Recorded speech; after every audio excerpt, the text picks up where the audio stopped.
जय Hind dear friends, welcome to your channel let's learn NCERT. Friends, आज हम पढ़ेंगे NCERT text book class 8 science का chapter number 1 crop production and management. Friends, हमने पिछले lecture में एग्रीकल्चरल प्रैक्टिसेस से पहले तक की चीज़ें क्या की थी देख ली थी, है ना। आज हम एग्रीकल्चरल प्रैक्टिसेस से पढ़ेंगे। फ्रेंड्स, मैं आपको बता दूं कि आपको इस चैप्टर के detail notes plus exercises question plus extra question हमारे टेलीग्राम चैनल पे अपलोडेड हैं। आप वहाँ से ईजिली क्या कर सकते हैं, डाउनलोड करके पढ़ सकते हैं और उसकी लिंक जो है इसी वीडियो के डिस्क्रिप्शन बॉक्स में दी हुई है। आप अच्छे से जाके उसको डाउनलोड करके पढ़ सकते हो। फ्रेंड्स, जो मेरा पर्पज़ है ना लेक्चर रिकॉर्ड करने का, वो यही है कि आप लोगों को, ठीक है, आप चाहे 8th क्लास के स्टूडेंट हो या फिर आप सिविल सर्विसेज की प्रिपरेशन कर रहे हो, ठीक है, प्री सिविल सर्विसेज एस्पिरेंट हो, दोनों लोगों को क्या हो, कंप्लीट बेनिफिशियल हो, ठीक है। उनको कहीं पर भी मटेरियल के लिए इवन मतलब जो टॉपिक पढ़ रहे हैं उसके कहीं इधर उधर जाना ना पड़े, उनको सारी चीज़ें एक जगह मिल जाएं, ठीक है। फ्रेंड्स, चलिए हम आगे बढ़ते हैं, है ना। Till 10,000 BCE people were nomadic, they were wandering in group from one place to other place in search of food and shelter, ठीक है। 10,000 साल पहले तक क्या लोग थे, नोमैडिक हुआ करते थे, घुमंतु हुआ करते थे, ठीक है। वो घुमंतु हुआ करते थे और वो कोई भी व्यक्ति घूमता है तो किसी चीज़ के तलाश में घूमता है, तो वो लोग भोजन और अपने रहने की तलाश में घूमते थे, है ना। वो सोचते थे कि घूमते रहो, अगर कहीं कुछ मिल जाए खाने के लिए तो खा लेंगे और कहीं कुछ अच्छी जगह मिल जाए तो वहाँ पे रुक जाएंगे कुछ टाइम तक, ठीक है। उसके बाद हम आगे देखते हैं, they ate raw fruits and vegetable and started hunting animal for food, ठीक है। चूँकि उनके पास अभी जो फूड को पकाने की टेक्निक नहीं थी, ठीक है, और उनके पास शेल्टर भी नहीं था, घर भी नहीं था, और उतनी डेवलप जो थी हमारी सोसाइटी भी नहीं थी आज से 10,000 साल पहले, ठीक है। तो वो क्या करते थे, भोजन को कच्चे ही खाते थे, ठीक है। Later they crop cultivated land and produces rices wheat and other crop food, ठीक है। फिर बाद में जाके उन्होंने क्या किया, क्रॉप्स का कल्टीवेशन स्टार्ट किया, ठीक है। और फिर उन्होंने डिफरेंट डिफरेंट क्रॉप को प्रोड्यूस किया, ठीक है, जैसे कि राइस, व्हीट और कुछ अदर क्रॉप्स, है ना। फ्रेंड्स, मैं बता दूं कि जो राइस है, राइस को डायरेक्ट कल्टीवेट नहीं किया जाता है ना। राइस जो है पैडी से आती है, पैडी मीन्स धान होता है, ठीक है। और व्हीट तो गेहूँ सबको पता है, और अदर क्रॉप्स को वो क्या करते हैं, प्रोड्यूस करते हैं, और यहीं से क्या होता है, एग्रीकल्चर का जन्म होता है, यहीं से मीन्स एग्रीकल्चर स्टार्ट होता है। जो हेडिंग है एग्रीकल्चरल प्रैक्टिसेस, एग्रीकल्चरल प्रैक्टिसेस का मतलब होता है all the practices which involve in the cultivation of crop, ठीक है। सारी वो प्रक्रियाएं, ठीक है, जो एक क्रॉप को बेहतर तरीके से कल्टिवेट करने में हेल्पफुल हो, उसको हम एग्रीकल्चरल प्रैक्टिसेस बोलते हैं। और यहाँ पे एक टर्म दिया हुआ है BCE, ठीक है। BCE मतलब बिफोर कॉमन एरा, ठीक है, मतलब जीसस के जन्म से पहले की जितनी भी चीज़ें हैं, ठीक है, उनको हम BCE से डिनोट करते हैं, ठीक है। BCE बेसिकली क्या डिनोट करता है, ईयर डिनोट करता है, ठीक है। चलिए हम आगे बढ़ते हैं। When plant of the same kind are cultivated at one place on a large scale is called a crop, ठीक है। Example, crop of wheat means that all the plants grown in the field are that of wheat, ठीक है। अगर किसी भी फसल की, ठीक है, लार्ज स्केल पे क्या किया जाता है, कल्टीवेशन किया जाता है, ठीक है। अगर किसी भी प्लांट को बड़े पैमाने पे, ठीक है, उगाया जाता है तो उसको हम क्या बोलते हैं, क्रॉप बोलते हैं। जैसे यहाँ पे एग्जाम्पल दिया गया है कि गेहूँ की फसल, ठीक है, इसका मतलब कि जो प्लांट है गेहूं का वो बहुत लार्ज स्केल पे क्या किया गया है, प्रोड्यूस किया जा रहा है, ठीक है। तो हम यहीं से मतलब समझ जाते हैं कि किसी भी चीज़ का प्रोडक्शन लार्ज स्केल पे किया जाए तो उसको हम क्या कहते हैं, क्रॉप बोलते हैं, ठीक है। चलिए हम आगे बढ़ते हैं। You already know that crops are of different types like cereals, vegetables and fruits, ठीक है। हम सभी जानते हैं कि क्रॉप्स जो होती हैं अलग अलग प्रकार की होती हैं, है ना। क्रॉप्स एक काइंड के नहीं होते हैं। जैसे सीरियल्स, सीरियल्स मीन्स क्या होता है, सीरियल्स मतलब जितने भी दानेदार, ठीक है, ग्रेन्स वाली जो फसल होती है ना, दानेदार, जैसे गेहूँ हुआ, चावल हुआ, ग्राम्स हुआ, पी हुआ, ठीक है, ये सारी चीज़ें क्या आती हैं, सीरियल्स में आती हैं, ठीक है। और वेजिटेबल्स पता ही है सबको, है ना, फ्रूट्स, ठीक है। These can be classified on the basis of the season in which they grow, ठीक है। इनका भी क्लासिफिकेशन किया गया है किसके अकॉर्डिंग, इनके सीजन्स के अकॉर्डिंग, ठीक है। बहुत सारे जो सीरियल्स हैं, वेजिटेबल्स एंड फ्रूट्स हैं, ठीक है, उनका एक पर्टिकुलर सीज़न होता है, ठीक है। और कुछ तो ऐसे होते हैं कि पूरे 12th मंथ उनको वो आप उगा सकते हैं, ठीक है, लेकिन कुछ का क्या होता है, पर्टिकुलर सीज़न होता है, ठीक है। तो मैं आपको एग्जांपल के लिए बता दूं, कहीं पर भी आप किसी भी सीज़न में, ठीक है, अगर आप जाएं तो आप एक फील्ड में ठीक है, गेहूं की क्रॉप, और दूसरे फील्ड में आप पैडी का नहीं देखेंगे, ठीक है, क्योंकि दोनों का क्या होता है, सीज़न क्या है, डिफरेंट होता है कल्टीवेशन का, है ना। तो ये मैंने जस्ट आपको एग्जांपल दिया है, तो वही यहाँ पे बताया जाता है जा रहा है कि जितने भी सीरियल्स होते हैं, वेजिटेबल्स होते हैं, फ्रूट्स होते हैं, ठीक है, उनको फर्दर क्लासीफाइड किया गया है अकॉर्डिंग टू सीज़न, ठीक है। उनके ग्रो का जो आधार है वो सीजनल है, ठीक है। India is a vast country. The climatic condition like temperature, humidity and rainfall vary from one region to another. ठीक है, इंडिया क्या है, सबको पता है कि बहुत बड़ा कंट्री है, ठीक है, और यहाँ की जो जियोग्राफिकल कंडीशन है वो क्या है, डिफरेंट है। डिफरेंट कैसे है, जैसे हम नॉर्थ साइड में जाएँ, नॉर्थ इंडिया में जाएँ तो हमें माउंटेन्स मिलते हैं, ठीक है, वहीं पे हम पेनिनसुलर इंडिया में जाएँ तो वहाँ पर भी कुछ कुछ माउंटेन हैं, ठीक है, जैसे केरल कर्नाटक का साइड, ठीक है, महाराष्ट्र में भी है ना माउंटेन्स हैं, लेकिन अगर हम कंपेयर करें नॉर्थ इंडिया के, ठीक है, कंपेयर में तो कम है, ठीक है। उसी तरह हम वेस्ट में जाएं तो वेस्ट में हमें डेजर्ट मिलेगा, है ना, और सेंट्रल में क्या है, प्लेन है। तो हमारे जो इंडिया की जियोग्राफिकल कंडीशन है वो डिफरेंट है, ठीक है, और हर प्लेस का, ठीक है, according to geographical condition of India the temperature, humidity, rainfall vary from place to place या फिर रीजन टू रीजन, ठीक है, ठीक है। जैसे हमारे इंडिया की जियोग्राफिकल कंडीशन है, इसके अकॉर्डिंग क्या है, तापमान, ठीक है, ह्यूमिडिटी मतलब होता है आर्द्रता, आर्द्रता मीन्स नमी, ठीक है, जो हवा में नमी होती है ना उसको हम ह्यूमिडिटी बोलते हैं, ठीक है, और रेनफॉल सबको पता है, ठीक है। ये क्या है, वेरी करती रहती है एक प्लेस से दूसरे प्लेस तक, ठीक है। There is a rich variety of crops grown in different part of India, ठीक है। जैसे हम जानते हैं कि क्या है, भारत में अलग अलग प्रकार की क्या होता है, जितने भी प्लांट्स का या फिर क्रॉप का क्या होता है, प्रोडक्शन किया जाता है, शुगर कैन, सोयाबीन, कॉटन, है ना, वीट, पैडी, ग्राम्स एक्सेट्रा, ठीक है। Despite the diversity two broad cropping pattern can be identify these are, इतने सारे क्रॉप्स का क्या होता है, कल्टीवेशन होता है, ठीक है।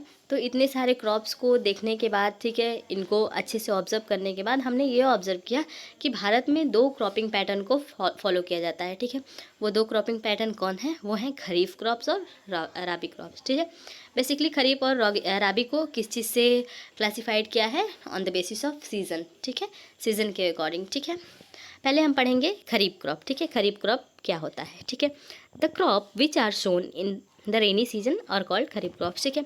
खरीफ क्रॉप्स वह क्रॉप्स होती हैं जिनको कब बोया जाता है, रेनी सीजन में बोया जाता है, उसको हम खरीफ क्रॉप बोलते हैं। The rainy season in India is generally from June to September, ठीक है, हम सभी को पता है because we are Indian and we know the our season condition, ठीक है। तो जो खरीफ क्रॉप है वो क्या है, जून से सितंबर तक बोई जाती है, ठीक है। और जो खरीफ क्रॉप है वहाँ पे दिया गया है पैडी, ठीक है, पैडी से क्या होता है, चावल होता है, पैडी हिंदी में बोला जाता है पैडी को धान, मेज मेज मतलब मक्का, ठीक है, मक्का, है ना। जो फर्दर क्या हो, जो भुट्टा आपने खाया होगा कभी ना, तो वो भुट्टा ही होता है, मक्का, है ना। और सोयाबीन, ठीक है, सोयाबीन बड़ी की सब्ज़ी सबने खाई होगी। ग्राउंड नट वो जैसे जो मूंगफली होती है ना, जो नट्स होते हैं ना, जो नट्स का जो कवर वाला पार्ट होता है वो क्या होता है, ग्राउंड नट होता है, ठीक है। ट्रेन में अगर आपने लोकल ट्रेन में सफ़र किया होगा तो आते हैं वेंडर्स जो आते हैं ना, वो ग्राउंड नट सेल करते हैं, ठीक है। जिसने नहीं खाया हो ना, वो कभी लोकल ट्रेन में सफ़र करिएगा आप लोग, तो आप लोग को वेंडर दिखेंगे, आप उनसे लेके टेस्ट कर लेना, ठीक है, ग्राउंड नट। और कॉटन एंड खरीफ क्रॉप्स, ठीक है, ये सब क्या है, बेसिकली खरीफ जो है ये सब खरीफ क्रॉप्स हैं, और जिनका प्रोडक्शन कब होता है, उनको इनका कल्टीवेशन कब होता है, जून से लेके सितंबर के मंथ में होता है, ओके, ठीक है। अब हम आगे देखते हैं रबी क्रॉप्स, ठीक है। This crops grown in the winter season, ठीक है। जो रबी की क्रॉप्स होती है उनको कब ग्रो किया जाता है, विंटर सीजन में ग्रो किया जाता है, अक्टूबर टू मार्च, ठीक है। अक्टूबर टू मार्च क्या है, रबी क्रॉप का कल्टीवेशन किया जाता है, ठीक है। अब यहाँ पे कुछ रबी क्रॉप्स हैं, कौन कौन सी, वीट, ग्राम, ठीक है, वीट मतलब गेहूँ, ग्राम मतलब चना, ठीक है, पी मटर, मस्टर्ड मीन्स सरसों होता है, ठीक है, एंड लेनसीड, ठीक है। Beside these pulse and vegetables are grown during summer at many places, ठीक है। Beside these pulses and vegetables are grown during summer and many places, ठीक है। इन सब के अलावा भी, ठीक है, और बहुत सारी क्या है, पल्सेस मतलब दाल, ठीक है, वेजिटेबल सब्जियां, ठीक है, और इसके अलावा भी बहुत सारे क्रॉप्स को, ठीक है, उगाया जाता है ना। कौन से सीज़न में, गर्मी के दिनों में, ठीक है। चूँकि हमने देखा कि अप्रॉक्स जो विंटर सीज़न है वो अक्टूबर में आ जाता है, ठीक है, अक्टूबर से मार्च तक विंटर ही रहता है, ठीक है। तो ये क्या है, विंटर सीजन में रबी क्रॉप, और समर और रेनी ऐसा बोल सकते हैं, उसमें क्या है, खरीफ क्रॉप। ठीक है ना। आप ऐसे डिनोट कर लेना। ठीक है, के क्या है, पहले आता है आर से, तो पहले क्या आता है, खरीफ क्रॉप। ठीक है, उसके बाद आता है रबी क्रॉप। ठीक है, और मंथ भी पहले क्या आता है, जून से लेके सितंबर खरीफ। ठीक है, और उसके बाद रबी क्रॉप अक्टूबर से लेके मार्च तक। ठीक है, इनका प्रोडक्शन किया जाता है। और एग्जाम्पल्स आप देख लेना क्या क्या है। ठीक है, हमने जो देखा, उसके बाद हम चलते हैं basic practices of crop production. ठीक, नेक्स्ट टॉपिक है friend, basic practices of crop production. ठीक है, कौन कौन सी जो बेसिक प्रैक्टिसेस हैं वो एक क्रॉप को प्रोड्यूस करने में यूज़ की जाती हैं, हम उसके बारे में अभी डिस्कस करेंगे। Why paddy can not be grown in the winter season. ठीक है, पैडी को, ठीक है, जो पैडी की क्रॉप होती है, ठीक है, उसको विंटर सीजन में क्यों नहीं ग्रो किया जाता है। ठीक है, उसका यही मेन रीज़न है कि जो पैडी क्रॉप्स होती है उसको किस चीज़ की नेसेसिटी होती है, उगाने के लिए वाटर की, ज़्यादा अमाउंट में वाटर की ज़रूरत होती है। और चूँकि विंटर सीजन में वाटर की अवेलेबिलिटी, जैसा कि हमारा क्लाइमेट है, ठीक है, इंडिया के क्लाइमेट के अकॉर्डिंग जो है उस टाइम क्या रहता है, वाटर की अवेलेबिलिटी कम होती है। इसीलिए जो हम पैडी की क्रॉप है उसको रेनी सीजन में उगाते हैं। ठीक है, चलिए हम आगे देखते हैं। ठीक है, cultivation of crop involve several activities undertaken by farmer. ठीक है, over a period of time. ठीक है, जो कल्टीवेशन ऑफ क्रॉप होता है, ठीक है, क्रॉप को कल्टीवेट करने के लिए बहुत सारी एक्टिविटीज़ को अपनाया जाता है। ठीक है, एक फार्मर के द्वारा, और एक बहुत लंबा प्रोसीजर होता है। ठीक है, ऐसा नहीं हुआ कि तुरंत अभी सीड की सोइंग की है फील्ड में और सुबह तक आज गए तो देखे कि वाह वहाँ पे एक बहुत बड़ा सा पौधा जो है खड़ा हो गया। नहीं, ऐसा नहीं होता, ये लॉन्ग प्रोसेस होता है। ठीक है, you may find that these activities are similar to those carry out by gardener और इवन बाय यू। ठीक है, when you grow ornamental plant in your house this activities और टास्क आर रेफर्ड। ठीक है, ये वैसे ही होता है जैसे जब हम अपने घर में कोई भी प्लांट्स को लगाते हैं। ठीक है, तो जैसे उसकी हम केयर करते हैं, उसको प्रॉपर इवनिंग में वाटरिंग करना। ठीक है, टाइम टाइम पे हम उसको जो है प्लांट्स के जो लिव्स हैं उसको निकालते हैं। ठीक है, उसमें कभी कभी फर्टिलाइज़र की आवश्यकता पड़ती है तो डालते हैं, पेस्टिसाइड्स भी डालते हैं, है ना, अगर कीड़े वगैरह लग जाए। तो जैसे हम एक प्लांट्स को प्रॉपर केयर के साथ ग्रो करते हैं, ऑर्नामेंटल प्लांट्स को। ठीक है, ऑर्नामेंटल प्लांट्स मीन्स, ठीक है, जो सजावट, जो हमारे घर को क्या बनाए, खूबसूरत बनाए। ठीक है, जैसे कि बहुत सारे फ्लावर्स लगाते हैं ना कि अच्छा दिखने के लिए। ठीक है, फ्रेगनेंस वाले प्लांट्स। ठीक है, और गुड लुकिंग, जिनके गुड फ्लावर्स होते हैं। ठीक है, कलर जो होता है उनका बहुत अच्छा होता है, जो हमें अट्रैक्ट करता है। ठीक है, वो सारे जब हम प्लांट्स लगाते हैं तो जैसे उनकी केयर करते हैं। ठीक है, उसी तरह सेम प्रोसेस होता है एक कौन से क्रॉप को लगाने के लिए, जो फूड देती हैं क्रॉप्स, उनको लगाने के लिए, है ना। और ये सारी प्रैक्टिसेस किसके द्वारा की जाती हैं, हमारे किसान भाइयों के द्वारा की जाती हैं, है ना। To as agricultural practices which are list below. ठीक है, ये सारी एग्रीकल्चरल प्रैक्टिसेस हैं जो एक हेल्दी क्रॉप को ग्रो करने में क्या किया जाता है, इन्वॉल्व किया जाता है। पहला क्या है, प्रिपरेशन ऑफ सॉइल। सबसे पहले जब भी हमें खेत में, ठीक है, क्या करना हो, सीड को सो करना हो। ठीक है, सोइंग करने से पहले हम खेत को क्या करते हैं, अच्छे से, ठीक है, जो फील्ड है, फील्ड को अच्छे से प्रिपेयर करते हैं। ठीक है, किसके थ्रू, वाया प्लगिंग। ठीक है, और फिर उसके बाद उसमें हम सोइंग करते हैं। फिर उसके बाद उसमें हम क्या करते हैं, एडिंग मैन्योर एंड फर्टिलाइज़र। ठीक है, मैन्योर और फर्टिलाइज़र मीन्स यही होता है। ठीक है, जो मैन्योर होता है वो नेचुरल जो फर्टिलाइज़र होता है, और जो एक फर्टिलाइज़र होता है वो कौन सा होता है, केमिकल फर्टिलाइज़र होता है। ठीक है, और irrigation, protection from weeds, harvesting, storage, ये सारे क्या हैं, एग्रीकल्चरल प्रैक्टिसेस हैं। ठीक है, प्रिपरेशन ऑफ सॉयल। ठीक है, the preparation of soil is the first step before growing a crop. One of the most important task in agriculture is to turn the soil and loosen. ठीक है, जो agriculture जो preparation of soil है, ये first step होता है किस चीज़ का, एग्रीकल्चरल प्रैक्टिसेस का। ठीक है, इसमें क्या किया जाता है, सॉयल को लूज़ किया जाता है ताकि हम उसमें क्या करते हैं, अच्छे से सीड को सो करें। ठीक है, और सीड जो है अच्छे से प्रॉपर ग्रो हो। This allow the roots to penetrate deep into the soil. ठीक है, और जो प्रिपरेशन ऑफ सॉइल होता है वो क्या करता है, रूट जो होता है प्लांट का, उसको अलाउ करता है सॉइल के अंदर तक जाने के लिए। ठीक है, the loose soil allow the root to breathe easily even when they go deep into the soil. और जो लूज सॉइल रहती है वो जो फसल होती है, ठीक है, जो प्लांट होता है उसको सांस लेने में क्या करता है, हेल्प करता है। ठीक है, why does the loosening of soil allow the root to breathe easily. यहाँ पे क्वेश्चन है कि क्यों जो लूजिंग ऑफ सॉयल है, ठीक है, जो सॉयल की लूजिंग है वो एक पौधे को अलाउ करती है आराम से क्या करने के लिए, ब्रीथ करने के लिए। तो आंसर है the loosened soil help in the growth of earthworm and microbes present in the soil. ठीक है, यहाँ पे आप ध्यान से देखिए, पहले क्या किया जाता है, सॉइल को लूज़ किया जाता है। ठीक है, और जब सॉइल लूज़ हो जाती है तो उसमें से किस चीज़ का डेवलपमेंट होता है, अर्थवर्म का और माइक्रोब्स का। ठीक है, अर्थवर्म क्या होता है, किसान के फ्रेंड्स होते हैं। ठीक है, बेस्ट फ्रेंड होते हैं। ठीक है, तो इनका क्या होता है, ये लोग क्या करते हैं, इन लोग का प्रोडक्शन होता है ऑटोमेटिकली। ठीक है, these organisms are a friend of the farmer since they further turn and loosen the soil and humus to it। ठीक है, but why the soil need to be turn and loosen. ठीक है, और फिर ये जो रहती हैं वो उसमें क्या करते हैं, ह्यूमस को क्रिएट करते हैं। कौन क्रिएट करते हैं, ये अर्थवर्म और माइक्रोब्स। ठीक है, सेकेंड क्वेश्चन है but why the soil need to be turn and loosen. ठीक है, लेकिन क्यों सॉइल को ज़रूरत है किस चीज़ की, लूजेंट करने की।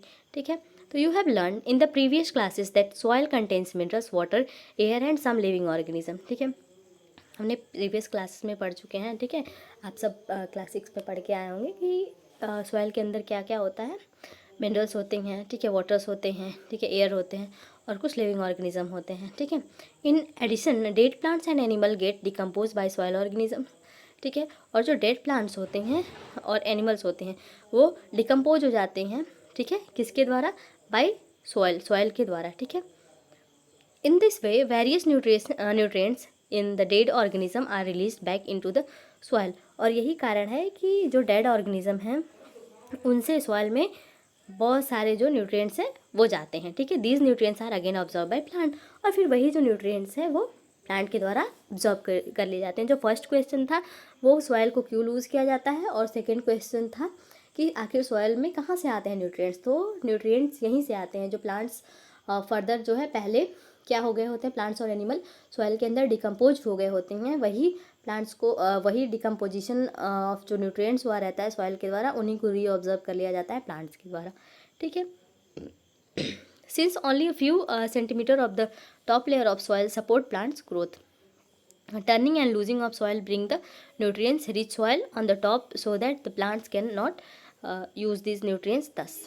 ठीक है, since only few centimeter of the top layer of soil supports plant growth. ठीक है, इसीलिए जो केवल फ्यू सेंटीमीटर, ठीक है, केवल प्लांट्स की जो अपर लेयर कुछ सेंटीमीटर तक की जो लेयर है सॉइल की, वो क्या करती है, प्लांट्स की ग्रोथ को सपोर्ट करती है। Turning and loosening of soil brings the nutrients rich soil to the top so that plants can use these nutrients. तो जब हम प्लगिंग करके क्या करते हैं, सॉइल को टर्न कर देते हैं, मतलब नीचे वाली ऊपर आ जाती है मिट्टी और नीचे वाली और ऊपर वाली नीचे चली जाती है। ठीक है, तो इससे क्या होता है, न्यूट्रिएंट्स जो है ऊपर आ जाता है। ठीक है, और इससे ईजिली जो है वो क्रॉप के लिए, ठीक है, जो प्लांट रहता है उसके लिए बेनिफिशियल होता है और उसको प्लांट्स आराम से क्या करता है, यूज़ कर लेता है। दस turning and loosening of soil is a very important of cultivation of crops. ठीक है, इसीलिए जो सबसे फर्स्ट स्टेप है, ठीक है, प्रिपरेशन ऑफ सॉइल में टर्निंग ऑफ जो सॉइल है, ठीक है, टर्निंग एंड लूजिंग, ये क्या करता है, बहुत मेन रोल प्ले करता है कल्टीवेशन ऑफ क्रॉप में। ठीक है, the process of losing and turning of the soil is called tilling और प्लगिंग। ठीक है, जो प्रक्रिया होती है सॉइल को, जो मिट्टी को लूज़ करने की और इसको ऊपर नीचे करने की, इसको हम प्लगिंग बोलते हैं। ठीक है, प्लगिंग जो है वो प्लग के थ्रू की जाती है। ठीक है, प्लग मतलब हल होता है, हल के थ्रू के क्या होती है, प्लगिंग होती है, और इसको ग्रामीण अंचल में खेतों की जुताई बोलते हैं। ठीक है, plough are made of woods और आयरन। ठीक है, जो प्लग होता है, जो हल होता है, वो या तो लकड़ी का बना होता है या फिर लोहे का बना होता है। ठीक है, if the soil is very dry it may need watering before plugging. ठीक है, अगर जो मिट्टी है बहुत ज़्यादा अगर कड़ी होती है, ठीक है, बहुत ज़्यादा कठोर होती है, तो उसको पहले क्या किया जाता है, बहुत ज़्यादा उसमें नेसेसिटी होती है वाटर की, तो उसमें क्या किया जाता है, पहले वाटरिंग की जाती है, फिर उसके बाद उसको प्लग किया जाता है। ठीक है, द प्लग फील्ड में have big clumps of a soil called crumbs. ठीक है, it is necessary to break this crumbs. Levelling the field is beneficial for sowing as well as for irrigation. ठीक है, और जब हम खेत की प्लगिंग कर लेते हैं, ठीक है, जब फील्ड को प्लग कर लेते हैं, तो प्लग करने के बाद मे बी उसमें बहुत क्या है, बड़ा बड़ा क्या आ जाए, लम्स आ जाए। ठीक है, लम्स मतलब जो सॉइल का एक ग्रुप, ठीक है, ग्रुप नहीं बोल सकते, ऐसे बोल सकते हैं, एक बड़ी बड़ी बड़ी बड़ी जो होती है ना सॉइल का, उसमें आ जाए पार्ट। ठीक है, उसको हम क्या बोलते हैं, लम्स बोलते हैं, और उसको हम क्या बोलते हैं, क्रम्स बोलते हैं। ठीक है, फिर उस क्रम्स को क्या किया जाता है, ब्रेक किया जाता है। ठीक है, किसके through, levelling of the field. ठीक है, फील्ड को क्या किया जाता है, लेवल किया जाता है। ठीक है, और ये बहुत नेसेसरी होता है, बहुत बेनिफिशियल होता है। किस चीज़ के लिए? Sowing as well as for irrigation, ठीक है, खेतों की सिंचाई और बुआई, ठीक है, दोनों के लिए क्या होता है? ये बेनिफिशियल होता है। Levelling of soil is done with the help of leveller, ठीक है, जो सॉइल की लेवलिंग होती है, ठीक है, वो किसके हेल्प से की जाती है? लेवलर की हेल्प से की जाती है, ठीक है। Sometime manure is added to the soil before tilling, ठीक है। कभी कभी क्या होता है ना कि जो हमारे फार्मर भाई होते हैं वो क्या करते हैं कि अभी प्लगिंग नहीं की गई है, ठीक है, उससे पहले ही क्या कर देते हैं, जाके खेत में सोइंग वाला जो प्रोसेस होता है ना, ठीक है, सोइंग वाला जो प्रोसेस होता है तो उसके साथ बहुत लोग क्या करते हैं? मैन्योर्स को ऐड करते हैं। लेकिन बहुत लोग क्या करते हैं? प्लगिंग के पहले ही मैन्योर्स को ऐड कर देते हैं खेत में, ठीक है ना। और उसके बाद this help in proper mixing of manure with the soil, और उसके बाद क्या होता है? खेत को, ठीक है, जो फील्ड है उसको क्या किया जाता है? प्लग किया जाता है। इससे क्या होता है? अच्छे से जो मैन्योर है वो फील्ड में मिक्स हो जाता है। और this soil is moistened before sowing, और सोइंग से पहले ये सॉइल क्या हो जाती हैं? मॉइस्टेंड हो जाती हैं, ठीक है, मतलब इनके अंदर क्या आ जाता है? मॉइस्चर आ जाता है, और इससे क्या होता है? अच्छी ग्रोथ होती है, ठीक है। और जो मैन्योर होता है वो ऑर्गेनिक रहता है, फर्टिलाइज़र, ठीक है, वो हार्मफुल भी नहीं होता है।